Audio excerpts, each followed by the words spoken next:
Welcome to the Ethnomed Podcast, a community voice in the clinic.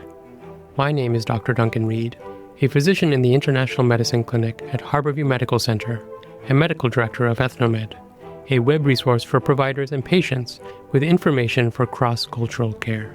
Today, we are continuing our interview series called Provider Pulse, where we elevate diverse voices from across healthcare fields to learn the paths people took to their current roles in healthcare, and how their cross-cultural experiences have helped them provide more informed care to a diverse patient population.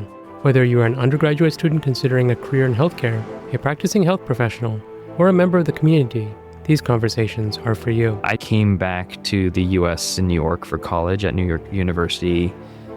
I did feel a little bit of a culture shock. The thing that sticks out to me was kind of the Asian stereotypes specifically, like moving from Singapore and then going to New York, and there were just a ton of random Asian stereotypes that were thrown at me that I didn't realize were stereotypes. I had several years after college where I wanted to do medicine, but I was getting a little bit disillusioned because I applied a couple of times and didn't get in. It really hit my self-confidence and hit my identity, but to be honest, I think having those years of a little bit of struggle, I think helped appreciate when I actually got in. And I had a lot of fun actually in medical school, and I enjoyed medical school a lot.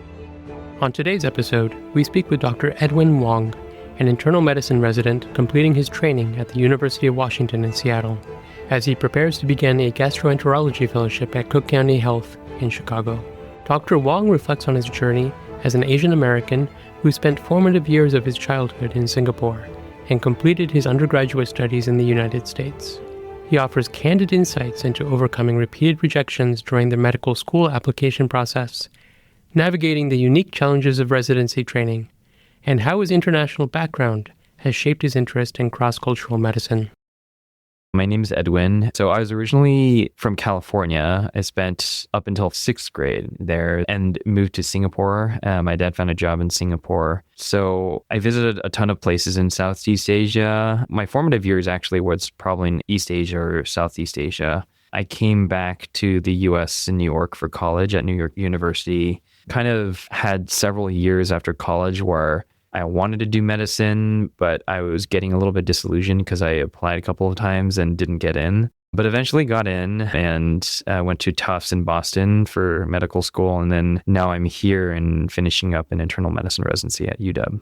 My dad is originally from China, Nanjing, and my mom is from Taiwan. So neither of them had any particular connection to Singapore? Not really, no. My dad luckily just found a job in Singapore and made the decision to have more of an Asian upbringing for us. So made that decision, and I'm grateful that I actually got to spend time out of the United States. I feel like it's given me a more international perspective on things, and I'm grateful for that experience. And you were in Singapore from age of? 11, 12 to 18. Oh, wow. So extremely formative years for anyone. Yeah, exactly. So when you're in the U.S. now, do you still see yourself kind of as an outsider, or how do you identify? Yeah, honestly, that's a good question. A lot of the times, especially since first coming into the U.S., I feel like there was a huge culture shock for me. Both Singapore and New York were like metropolitan cities. I did feel a little bit of a culture shock. The thing that sticks out to me was kind of the Asian stereotypes specifically, like moving from Singapore and then going to New York, and there were just a ton of random Asian stereotypes that were thrown at me that I didn't realize were stereotypes. There are certainly at times in the US where I feel like there's a bit of a disconnect actually between the Asian diaspora here and my experiences growing up in Singapore and in Asia.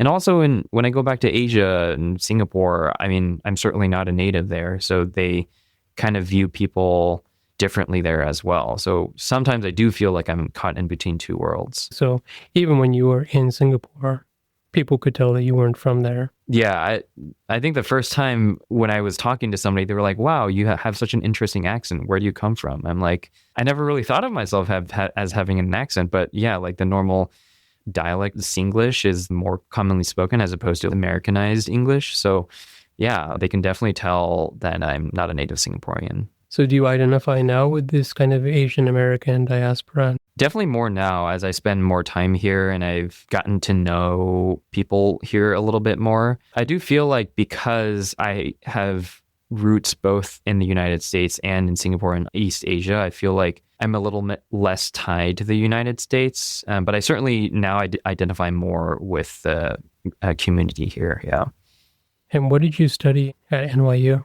Normal pre-med things, biology. And I did a business studies minor because NYU's business school is really good, but honestly, I didn't learn anything from that minor.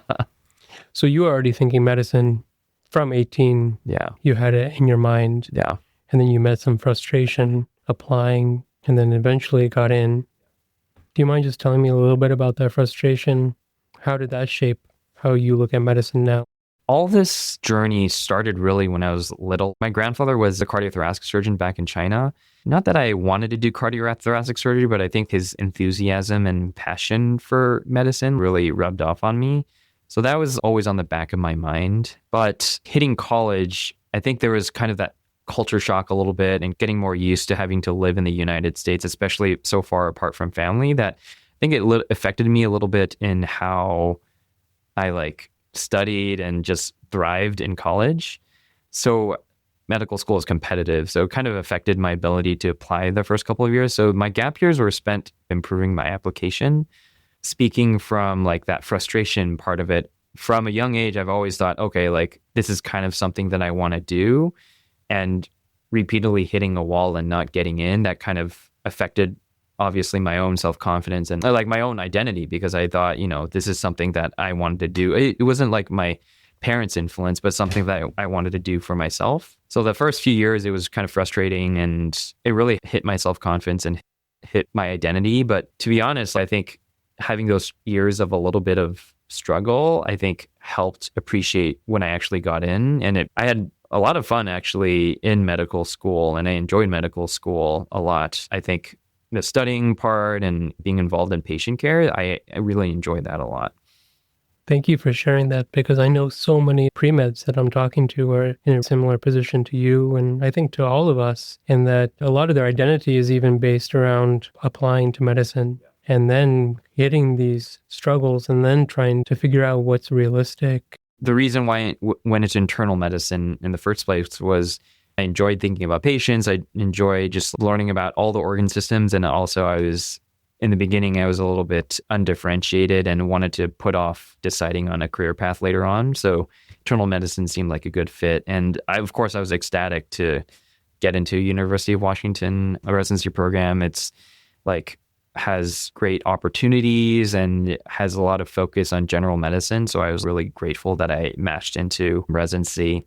I trying to remember the match day. Unfortunately, it was during COVID, so there wasn't this huge thing. I was just with a couple of friends and we kind of just celebrated match day. But I remember being very happy about the transition between medical school and residency. And I guess residency in itself is also a different experience. So you had a full year of medical school that was COVID affected. Yeah. Which I think was a big struggle for a lot of, I guess your fourth year, so maybe it helped a little bit. I was in the middle of third year when COVID hit. To be honest, it wasn't a huge struggle for the medical students because we were pulled off rotations. I remember my psychiatry rotation got cut in half, which was a loss in education. But overall, I think I got enough psychiatry that I wanted. I think fourth year, it was a little bit isolating because gatherings were not really encouraged and everybody was doing their own thing and applying for their residency programs. And then transitioning to residency in itself also was a little bit strange during the COVID times. I think, to be honest, overall, I'm also more of an introverted individual. So if I need social interaction, I generally had enough. So I will honestly say I don't think COVID affected me as much as it affected other people. But even the interview process was all virtual. Oh, yeah. So you didn't even come out to any of these places? There's certainly something to be said about not being able to see the programs physically, but I think that being able to save thousands of dollars on travel fees and the time that was saved not flying to these different programs, I think that was worth it. And I'm glad they've made that cultural shift to do more online interviews now. Is that how it is now? Yeah. That's what I did during my fellowship applications. Yeah. I didn't realize that. Maybe it pushed us into the modern digital age the same way it did with a lot of hybrid work. Yeah.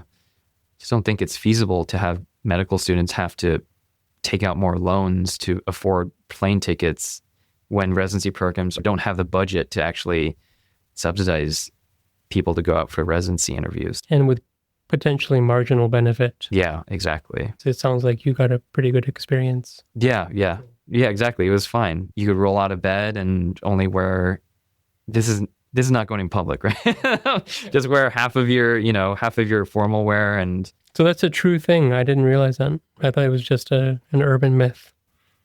Well, for me, maybe I was the only one doing it.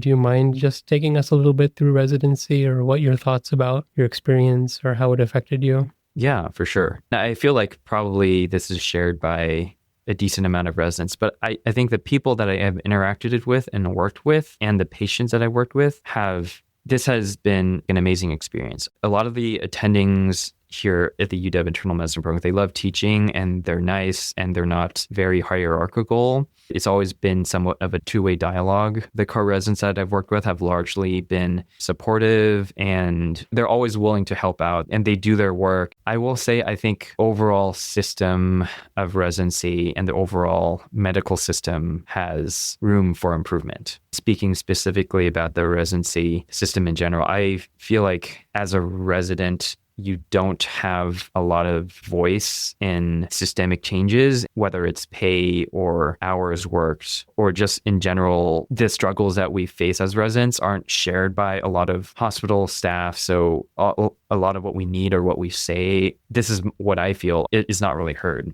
It's taken years to really change from overnight call, 28-hour call kind of thing to other systems, which you work even more hours. And I don't know what is a better solution. I think that there's an argument to be made. You need more hours in order to have better training.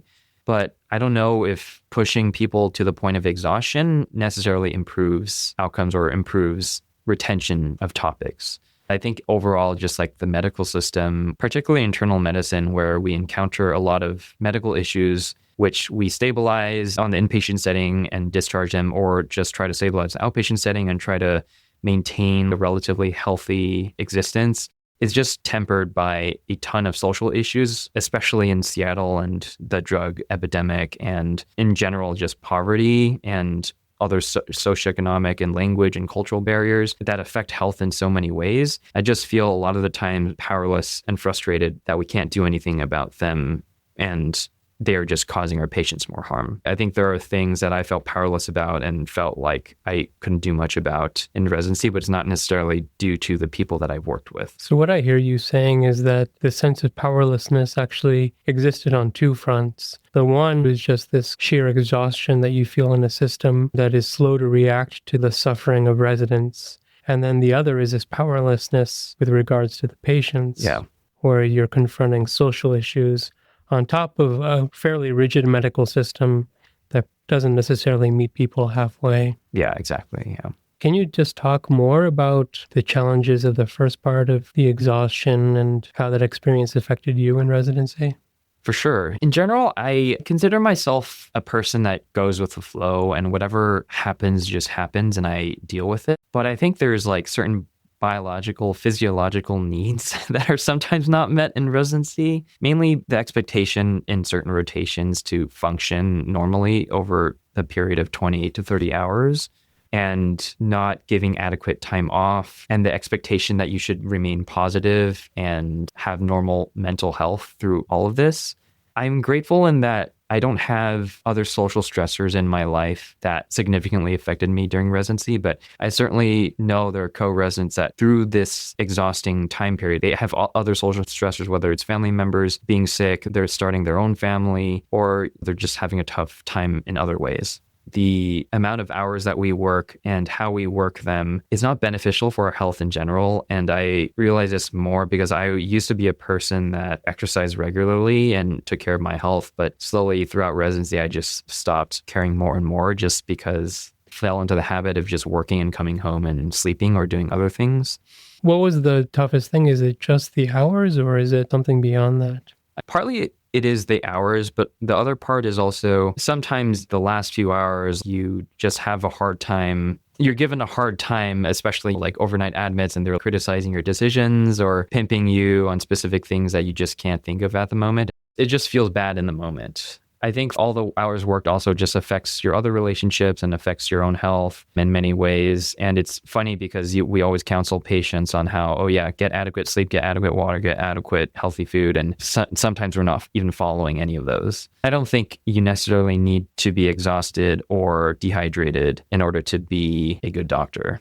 I don't know. I think the other thing is also the feeling of not being adequately compensated. I mean, there's a lot of argument to be made about after finally finishing a doctoral degree, if we're going to be working this many hours, at least we should be paid a certain amount to where we can afford rent. And Seattle is not cheap. So I think overall, it's just a system that appears to be exploiting the relatively cheap labor of residents and is hard to change because it's just the way it has been for years. But I felt the full weight of that during residency. I mean, if all of this has evidence to where 28 hours and not sleeping and not eating and drinking sometimes is good for education, then I'm all for it. I want to be a good doctor and I want to have good training, but I don't think being an unhealthy person, both mentally and physically, makes you a good doctor. So it sounds like in your ideal world, there would be a way where the system would be a little bit more responsive and maybe a little bit more transparent, because I think all of us see the hypocrisy. Yeah. In pushing yourself to the limit.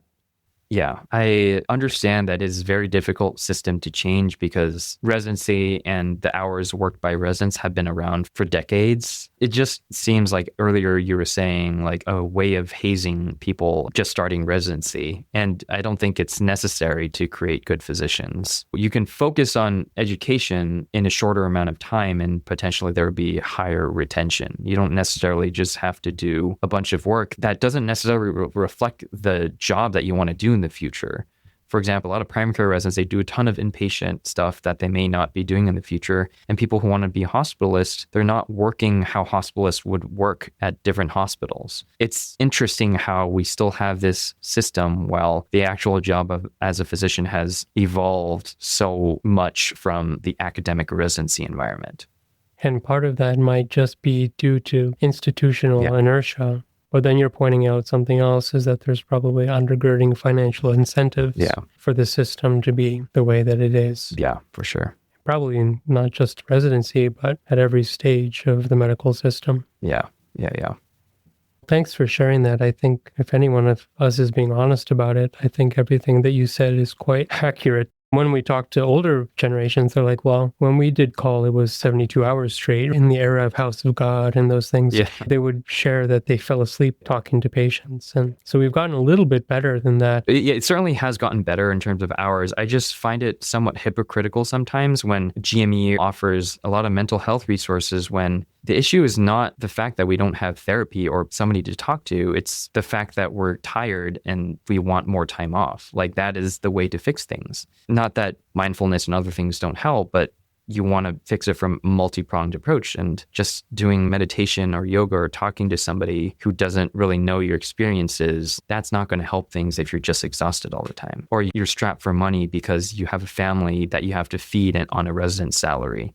I think what is the main issue is that I don't think a lot of people will listen to residents on the national level, especially to make political change, because you finished residencies a couple of years and then you're an attending physician. And their view is that you make a ton of money after that and you're doing totally fine. But does that justify the stuff that we have to go through? Not necessarily in the name of education, but just the fact that we're essentially very cheap labor for the hospital. Trauma, to a certain extent, does persist, especially if people have had bad experiences in residency, and mental health and suicide, depression, like all of those things can have long-lasting effects on a lot of people. It's hard to view residency as a real problem outside of residency, but I think it can have a long-lasting effect on the future physician workforce if it's not addressed soon. But yeah, I'm done with it. So how are you doing now? I'm doing all right. Yeah. Reflecting on the past 3 years, I'm grateful for the training that I've gotten. I'm grateful for the people that I got to know. But I do feel like residency in itself, for all the issues that I've described, can be somewhat isolating at times.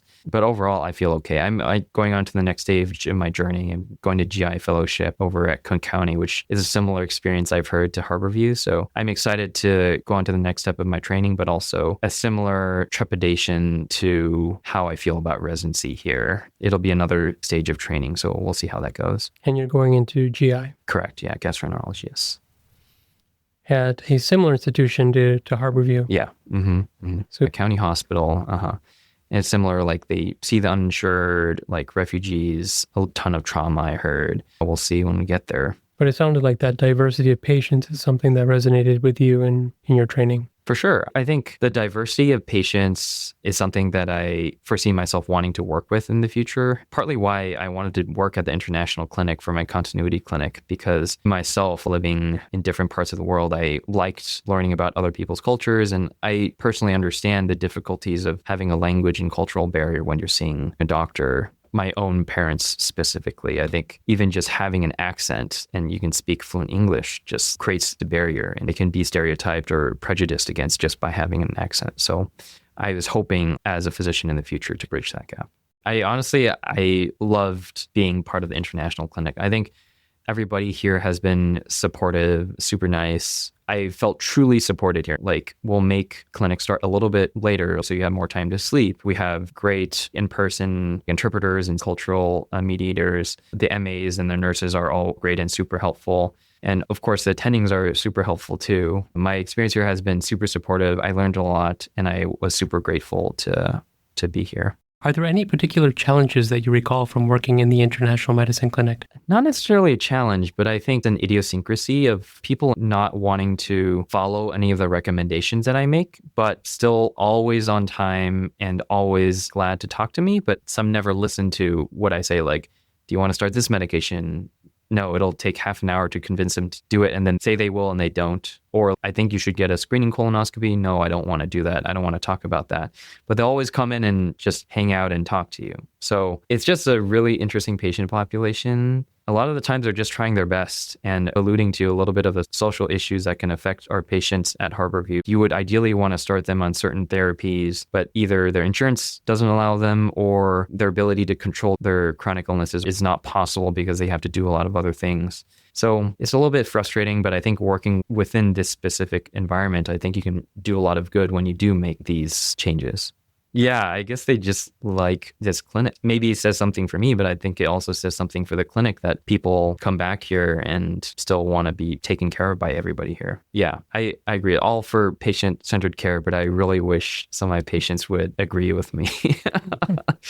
I was just thinking about my day today. That's like the daily, and they still come back. And I think you're right. It's because the staff is so great. Yeah. And I feel like they have a sense of community. This is also by design, but one thing that I really appreciate about the clinic is also the staff, how multicultural and how they really reflect the population that we're serving. And that's super helpful. And also from the cultural context, because I'm learning also from everybody. I think the fact that the clinic reflects the population that they serve is just another part of the reason why this clinic was amazing to work in. Do you remember how you felt when you started residency? I mean, overall, I was super excited. I could call myself a doctor. Actually being a physician and seeing patients relatively independently compared to medical school, I was super excited and super happy. The inpatient rotations, I think, are the ones that are tough. If I had something to say to incoming interns, I would say try to maintain your optimism and positivity that hopefully you're retained through medical school. Because I think applying that to patient care and applying that to the harder times in residency, it's difficult, but I think it's necessary in order to provide good patient care. You don't want to be the super burnt out resident that doesn't care and you like make some sort of mistake on an inpatient rotation. Maintaining that positivity, because I think there's a lot of really unfortunate situations, especially at Harborview, and unfortunate interactions that can like kind of burn you out. But I think maintaining that positivity will be key to being a good resident. And then, so next steps for you, it sounds like you've already sold most of your worldly possessions. Yes. I'm sleeping on an air mattress in an almost empty apartment. I still have a desk that I have to sell, but I probably will give it away for free if nobody's wants to pick it up. What do you see in the future for yourself? I haven't thought too far in the future, to be honest, but ideally after fellowship, I would like to move back out to the West Coast so I can be closer to Asia. Ideally, I'd like to work in an environment similar to Harborview or Cook County. I do understand that monetary-wise, I'll have to find a job also that can match my future family's needs. But that's all I've thought about so far. West Coast at some point. And honestly, in a couple of years, I might move back to Singapore. My parents are trying to figure out where they want to live in the future, whether it's in the US or Singapore. So honestly, for me, I think similar to my dad, I would want my kids to also have some sort of experience outside the United States as well. But we'll see. I think plans certainly can change. Those are my only thoughts in the future so far. I think right now I just am excited to start fellowship. I want to be a good fellow. I'm just going to say good because I think excellent is a very difficult thing to achieve. But I think good gastroenterologist and somewhere on the West Coast and maybe going to Asia at some point in the future. Well, thanks so much for your time. I know you're super busy in the future, but I think if we can find a way to all stay in touch, Yeah. I think you'll be in these positions where you can change these systems if we don't forget that we were residents once too. I think a lot of us spend a lot of time forgetting. Thank you so much for your time sharing your story with us today, Edwin. We hope this episode has offered insights to help listeners better understand cross-cultural perspectives in navigating a career in healthcare. Today, we spoke with Dr. Edwin Wang, an internal medicine resident completing his training at the University of Washington. He reflected on his identity as an Asian American who spent years of his childhood in Singapore, his persistence through initial rejections from medical school, and the challenges of residency. Dr. Wang also shared how his international background has shaped his passion for providing cross-cultural care. Here's a preview from Dr. Christine Cueva, our guest on the next episode.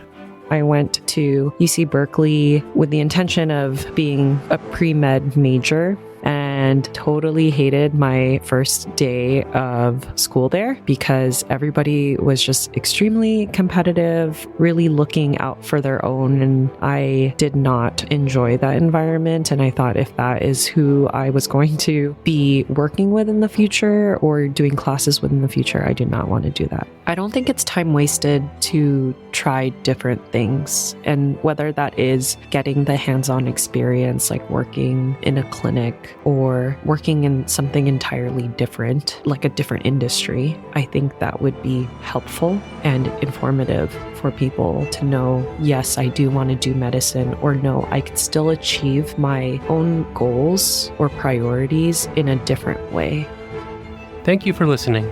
Be sure to visit our website at ethnomed.org for additional resources. Also follow us on YouTube and Instagram at ethnomedUW and on LinkedIn. Do you have comments or suggestions? We would love to hear from you at ethnomedUW, that's ETHNOMEDUW @uw.edu. Thank you.